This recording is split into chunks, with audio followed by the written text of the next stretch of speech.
What is up, my people? Welcome back to the channel. I'm your boy Naseem the Dream. Welcome back to another week of singles of the week, a segment where I like to break down some of the newest tracks that have dropped this past weekend, and I'm gonna give you my thoughts on them, and I'm gonna give them a rating, and then you're gonna let me know down in the comments what you guys think of these tracks. Do not forget to check them out for yourselves. They are in the description down below for all you guys to listen and give your own opinion. Now let's get into these new singles. All right, we're gonna begin with EDM pop group The Chainsmokers with the song Self-Destruct, and it is featuring a vocalist named Bloody Nymph. I have never heard of this vocalist before, but when it comes to the song, this is the best Chainsmokers I've heard in a long time. It sounds like they're channeling their back in the day vibe type of Chainsmokers when they were really just sticking to like the aesthetics of like EDM pop and stuff, you know, but the sauce and chords on here, distorted leads that I thought was super good. It's just classic Chainsmokers. It's what I really used to really love from the new group. And I gotta say, I'm still not really that much into, actually I'm not really at all into Drew singing,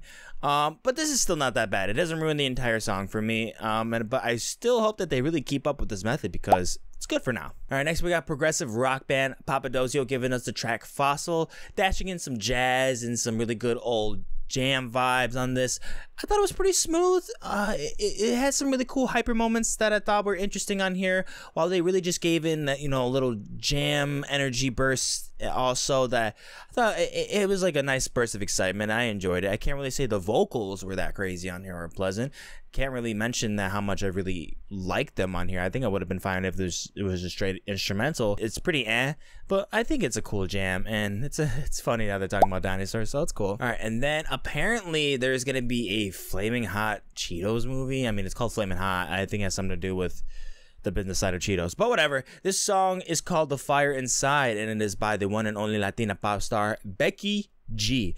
You know, I can't say I know what to expect from the film, but for a movie theme track, this is pretty nice. I actually really enjoyed this. I thought this had a really catchy hook, delicious vocals, sexy dance aesthetic, and top-notch production. Everything is really here. It's a decent package for sure. You can't really go wrong with this. It's a goodie. Muy fuego. And then we got dark melodic metal band Lacuna Coil with the track Never Dawn, doing a little nod to AWOL Nation on the intro, kind of. That's what I really interpreted it as. But you know, for the song, it's pretty heavy. The riffs still pretty kill, and I really like the Arabian Nights themes that they were going with the coloring. It does lack originality, and I also don't really think that the song has much longevity to it. Like, I really don't see myself coming back to the song that often. I think overall it's okay. I think metal fans will adore it. International icon Tiesto drops the track yesterday. It's a snoozer. You don't need to worry about this song. It's super boring on here. There's little to no progression. It's not a good one from Tiesto. This is yet another dud in 2023 for the man. All right, next, Bring Me the Horizon is inching closer and closer to the new record with the track Amen, accompanied by with some unexpected visitors. We have Lil Uzi on here and Daryl Plumbo of Glassjaw. You know, I actually did really like the guest performances on here. Uzi's sound pretty cool, pretty thematic, theatrical. I do think that the hook is super plain though. I really don't find any enjoyment into the hook at all. It ruins a lot for me. I think overall it evens out though. There's still some good moments in here, cool heavy moments with the guitars. It's okay. And then we have Electronica Goliath. That's dynamic shroud onto the track You're Burning Me Up Like This. Super sick and super intense progressive electronic track right here. A little cyberpunk world to it. That's what the feel really just gave me, and it had like some breakbeat to it that I thought was really cool. The distorted guitars really caught my attention. The hypnotic arps. It all had like this gloss finish under it. Start to finish, it's just a pure enjoyment, and it's so much fun. It really is a beautiful song. I really love what they put here. It's good. And then we got another Barbie track, this time sung by KAROL G featuring Aldo Ranks. Never heard of him before, and the song is called Watiti. Honestly, I really do enjoy this one. I actually like it a little bit more than the Dua Lipa track that came out for the Barbie movie. This song's got hella bounce to it. It's definitely my kind of rhythmic dance music. Hella infectious. KAROL is just 2 for 2 when it comes to movie track bangers. This and the Puss in Boots movie is so good. I actually really like the songs from them, for sure. She sounded very animated on this. She sounded like she's having a lot of fun with sweetness to it. Great. And then we got Grammy Award winning Jon Batiste with the song Be Who You Are, Real Magic, and it is featuring artist Jid, New Jeans, which is a K-pop group, and Camilo, which is a Latin singer. This really isn't as good as it seems off the cover. I believe that this is also for a Coke promo. That's what I seen when I searched this up on YouTube. There was a video for it. I didn't watch the video, but that's what it seemed like it was for. And honestly, it really does sound like something that would come to be that generic for some kind of ad. It's really not enjoyable. I really do think the chorus is just mild, probably a little bit less than that, pretty stale. The mix is clean. Yeah, it sounds like they put some budget into it, but there's no taste into this at all. I don't think anything at all works on here. This is just a mashup that just should have never existed. This is not good. And then we got rappers Latto with the track Put It On The Floor, accompanied by Miss Cardi B. I actually really did enjoy this one. Latto and Cardi B are feeding off of each other. Bar to bar, just go hand in hand. B doesn't do shabby either. I actually think that it was pretty cool. It has like a really nice club banger vibe to it. It'll definitely get things popping, get it grooving, and get the night going. It's cool. And then we got the Aces with the track Attention. This is like a little summer pop rock tune from the girls that I think is, you know, it's not that far off different from they already make. I do like their combination when it comes to rock pop stuff. It's very traditional and classic to the genre. I mean, to modern especially. I don't think it's that different. It does really lack creativity. It's just kind of a safe track. But because of that, I think this is the right mood for it. I think it will really work for some situations, especially when it comes to the summertime and then just like festival season and stuff. So it's okay. All right, and then we got Dorian Electra with the track Sodom and Gomorrah. Wow, this song is awesome.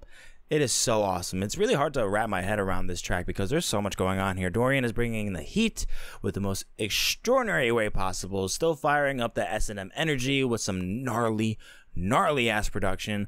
The vocal sequencing really pulls off a W on here too. It really can be engaged. There's even like a metal breakdown towards the end of it on the bridge that I can't even really fathom, just because one, it's super out of nowhere. I should have guessed with artists like this when it comes to hyperpop.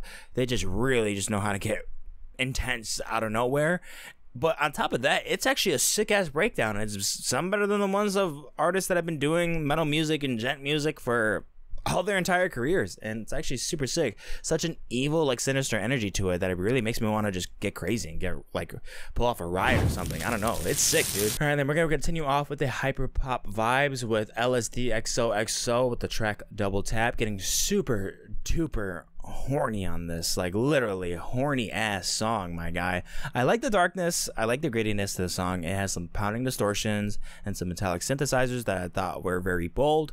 It makes me feel like I'm like rolling balls on some ecstasy or some type shit in like a very dirty nightclub. Yeah, I don't know, this is cool. I like it. And then we got singer-songwriter Suzanne Santo with the track Let Me Love. This is a beautiful acoustic samba piece from Suzanne. It's a gorgeous slow burner that really places us off its burst of ambience that spreads like a mist of relaxation across the entire track. The tension's at ease with her singing too. It's just very calming and safe. It's such a wonderful sung ballad. You really can't go wrong with this one. It's awesome. All right, and then we got the Beach Fossils with the track Sleeping on My Own. This is a pretty smooth and solid indie rock track, if you ask me. It really eases its way to the finish line. It's clean, it's vivid instrumentals, it's just the classic finish to it, you know, standard structure that I think is easy to digest, but at the same time it's still very tasteful. Really neat indie piece from these guys. This is really good stuff. It's to the point, it's simple, and it's good. I like it. All right, and then we got experimental metal band Code Orange with the track Grooming My Replacement. Dude, this thing is brutal. It is so destructive and chaotic. Like it reminds me of when I first heard Swallowing the Rabbit Hole. Like it's so sick, such a sick ass intense breakdown. Still some experimentation on here that's very profound. Everything is just really coming in loud and clear. I just found this to be vastly vastly different to what most metal bands are really putting together nowadays.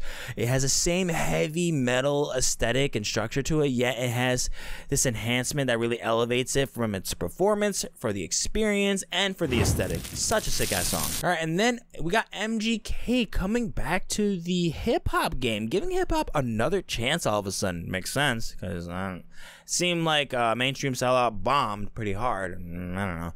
But, you know, I gotta be totally honest about the song. It's much better than I thought it'd be. By far, one of the most, like, artists that on my list that I'm never ever really looking forward to just because of recent material. But, you know, this was a lot more better than I really expected, because I was just expecting some of that dookie, tongue-in-cheek, basic-ass pop punk that he keeps thinking is just so brand new, but it's just trash.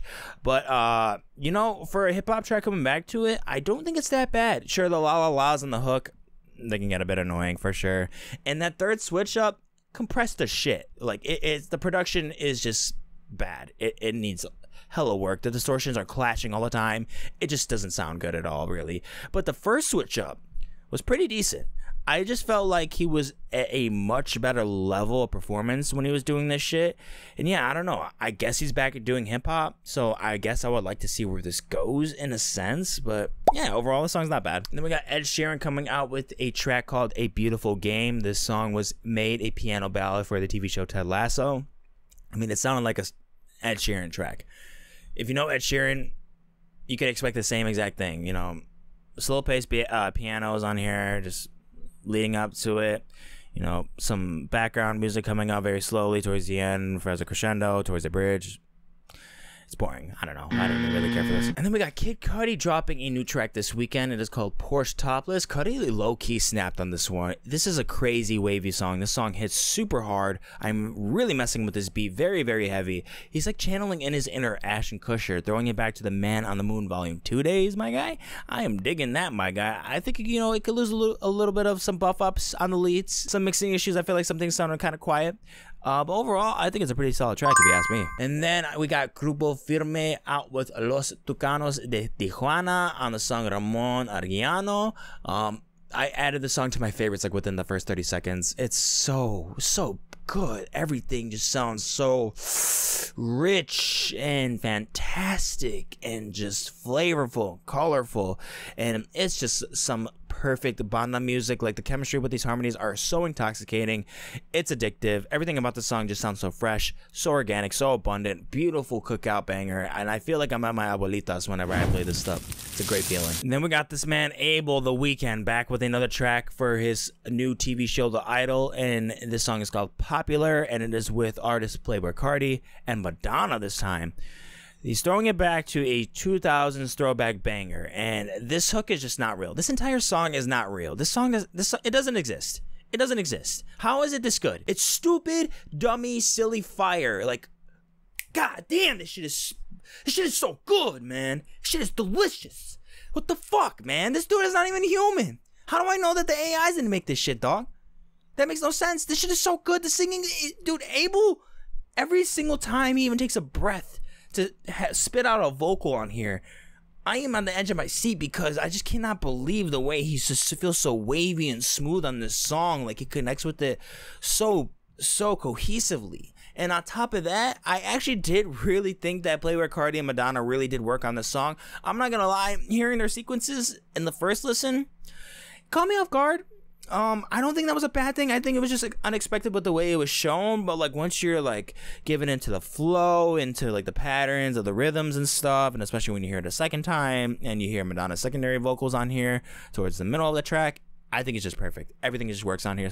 This song is so damn good. I love it. All right, and then I chose to react to two songs this weekend. One I reacted to earlier in the week because it dropped pretty early in the week, and another one I dropped yesterday. So I'm gonna be talking about Madison Beers first. The song Home to Another One. Be sure to go check out that reaction at the very end of the video. I am going to give it the yellow. I think overall it's okay. And then moving on to the last track, it is this new track from Baby Keem and Kendrick Lamar, The Hillbillies. Guys, again, make sure you go check out the videos for the full breakdowns and full opinions and reaction for these two songs. You're not going to want to miss it. You know, for the rating for this, I think it's only best just to give it the fire. That is it for this week's Singles of the Week, guys. Thank you so much for watching the video. If you enjoyed, go and like, share, and comment down below of what you thought of these singles. Do not forget to check them out for yourselves. They are all linked down in the description down below for you to check out. Thank you so much for watching, guys. I'm gonna catch you in the next one. Deuces.